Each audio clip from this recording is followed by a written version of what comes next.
कर्मचारी अधिनियम नहीं रोकेगा कॉन्ट्रैक्ट की पेंशन।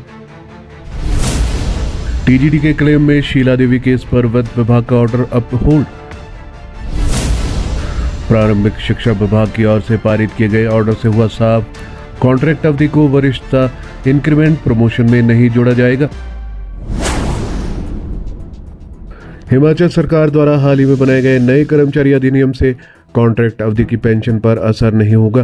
प्रारंभिक शिक्षा विभाग की ओर से 27 फरवरी 2025 को पारित किए गए एक ऑर्डर से यह साफ हो गया है।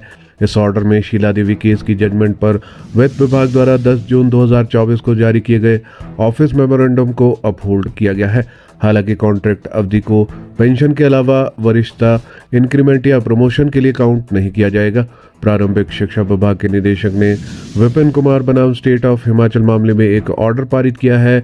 इसी केस में मंत्राम एंड अदर बनाम राज्य सरकार और नारायण दत्त शर्मा बनाम राज्य सरकार के साथ साथ शीला देवी बनाम स्टेट ऑफ एचपी जैसे मामलों का हवाला भी दिया गया है।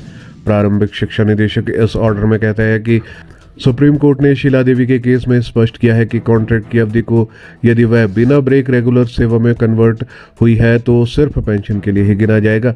इसलिए टीजीटी शिक्षकों द्वारा किए गए सीनियरिटी और इंक्रीमेंट के क्लेम को खारिज किया जाता है। उन्होंने कहा है कि शीला देवी जजमेंट के आधार पर ही जगदीश चंद बनाम हिमाचल सरकार के मामले में भी इसी जजमेंट को दोबारा से कोट किया गया है।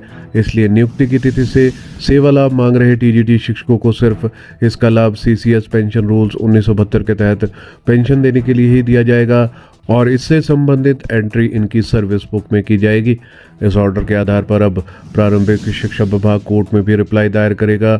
इसी ऑर्डर में यह कहा गया है कि शीला देवी जजमेंट के आधार पर वित्त विभाग के पेंशन विंग ने 10 जून 2024 को एक कार्यालय आदेश जारी किया था, जिसमें रेगुलराइजेशन पॉलिसी में ही अनुबंध की अवधि को पेंशन लाभ के लिए गिने जाने की व्यवस्था की गई थी। इसी व्यवस्था के तहत टीजीटी को लाभ मिलेगा। गौरतलब है कि राज्य सरकार ने एम्प्लॉयज एक्ट 2024 के आधार पर 12 दिसंबर 2003 से 20 फरवरी 2025 तक मिले सीनियरिटी के लाभ को रिकवरी में डाल दिया है और इस अवधि के बीच किसी भी कोर्ट या अन्य माध्यम से दिए गए आदेशों को भी रद्द कर दिया गया है। हालांकि 27 फरवरी 2025 को वित्त विभाग के 2024 के ऑर्डर के आधार पर पेंशन लाभ देने की बात कही गई है। इसका अर्थ ये हुआ कि कर्मचारी अधिनियम से पेंशन प्रभावित नहीं होगी।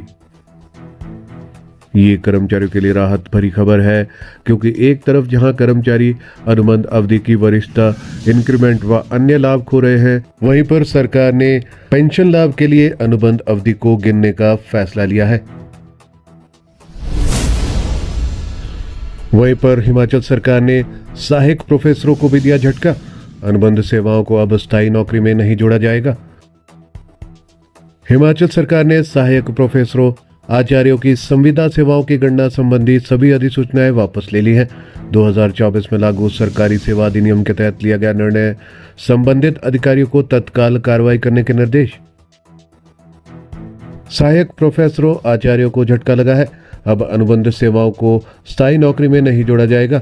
हिमाचल प्रदेश सरकार ने सहायक प्रोफेसर, आचार्य, कॉलेज कैडर की अनुबंध सेवाओं की गणना से जुड़ी सभी अधिसूचनाओं, स्पीकिंग आदेशों को रद्द कर दिया है। यह निर्णय हिमाचल प्रदेश सरकारी कर्मचारी की भर्ती एवं सेवा शर्त अधिनियम 2024 अधिनियम संख्या 23/2025 के तहत लिया गया है। इस बाबत शिक्षा विभाग ने अधिसूचना भी जारी कर दी है। शिक्षा विभाग द्वारा जारी अधिसूचना के अनुसार ये आदेश उन सभी याचिकाकर्ताओं, आवेदकों पर लागू होगा जिन्होंने अपनी अनुबंध सेवाओं को गणना में शामिल करने की मांग की थी। अब इन सेवाओं की गणना को शामिल नहीं किया गया है। उच्च शिक्षा निदेशालय हिमाचल प्रदेश ने संबंधित अधिकारियों को इस आदेश का तत्काल पालन करने के निर्देश दिए हैं। साथ ही अधिसूचना को विभागीय वेबसाइट पर भी अपलोड किया जाएगा ताकि सभी संबंधित पक्षों को इसकी जानकारी मिल सके।